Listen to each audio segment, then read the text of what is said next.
really is Dave's Day. It's your birthday. Happy birthday to Dave Seaman, sports editor at the Standard Speaker, and celebrating with us. What a guy. Thank you so much, Dave. Sports really is his life, and let's get right into it, Dave. The Hazelton area track and field team, the boys team, they've been celebrating recently, Wyoming Valley Conference Division I champions. Dave, what I thought was interesting when I did my story on them a little bit earlier this month, I went into the interview with Mr. Professional Sports Guy, and I said, yeah, you guys seem, pretty stocked heading into the season. And they all looked at me and they were like, no, we were surprised with the success we're having. So they were surprised at how things were going because they did have some losses coming into the year. Yeah, they did, but they had enough people coming back and a lot of talented athletes. And, of course, Lou Gunderman's been around a long time as the head coach, so he knows how to put the right pieces together. You get the right pieces, the right athletes, and you get enough of those athletes in different events to spread throughout the course of a track meet, you're going to have success. And the Cougars really had success this year. It was a nice mix of younger athletes and more experienced athletes, and they all blended well, and it resulted in a championship. Yeah, Joey Grula really coming into his own, picked it up last year, really a star this year, had success last year as well. Then Michael Casadas too, he told me I think he tried the 800 for the first time this year, so definitely a team effort for the Hazelton area Cougars. And congratulations to the Monoy area boys track and field team. They take their first Schuylkill League Division II championship, I think since 2006, I read in the Standard Speaker, Dave, so in 10 years.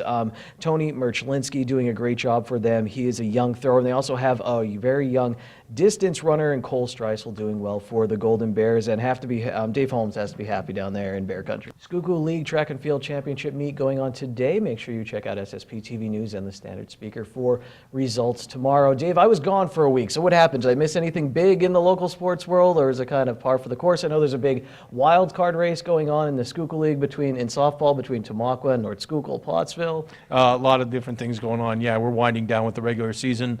You should be next week. Obviously, you have the Schuylkill League playoffs in baseball and softball. Next week, you also have the district track and field championships, both in District 11 and in District 2. Hazelton area girls lacrosse team, they picked up their first ever win last week too. So kudos to them, and they'll be competing against Delaware Valley next week for a district championship. So a lot of big things, and then the weekend you didn't miss much because of a little bit of rain this weekend. So it washed out a lot of activities, but it allowed us to get caught up on some feature stories. Steve Stallone, a great feature story, an update on former Hazelton area athlete Nicole Burley, which she's doing at University of Tennessee, Chattanooga. We also had a profile on the baseball field, and a lot of work that volunteers did at Marion High School. A lot of renovations there, a lot of work went into it, and it's now one of the top baseball facilities in the area, and a lot of people deserve credit for that, and the Marion community should be proud of that. Well, Dave, I came back just in time for Penn State's Coaches Caravan, bringing Coach James Franklin, also Conquise Washington, the Lady Lions basketball coach, a few other coaches. And what I really took away, let's talk football for right now, Dave, was that James Franklin was talking about facilities out at Penn State. They obviously have a big project coming up where they're going to be investing in a lot of the different fields, not just football. But he talked about how when Bill O'Brien came in, Penn State was still using VHS tapes. Now, we knew Joe Paterno was old school, Dave, but that was a pretty crazy story. And hey, to Joe Paterno and his staff's credit, they still won. They won the Big Ten title in 2008, and then they were in the running in 2011, Paterno's last year. Just interesting to see that dynamic, and Franklin continues to work to update. That's the most interesting thing I took away. What did you take away from James Franklin? Well, I just thought his upbeat attitude. I thought you brought up a great point in the press conference yesterday about how much fun they're having in the program right now. I think that's just a hallmark. And yeah, winning does create a lot of that fun atmosphere at Penn State right now. But James Franklin was like that from the get-go. I mean, he brought the positive energy, even when he probably knew deep down that the team wasn't going to be what fans were expecting. He talked about that dynamic as well, how the fans are frustrated. He felt that frustration last year, but he doesn't want to get people to get too high about this year's team, even though the expectations will be high. He talked about trying to keep that noise away from his players, and he admitted that that's going to be a challenge in the coming year.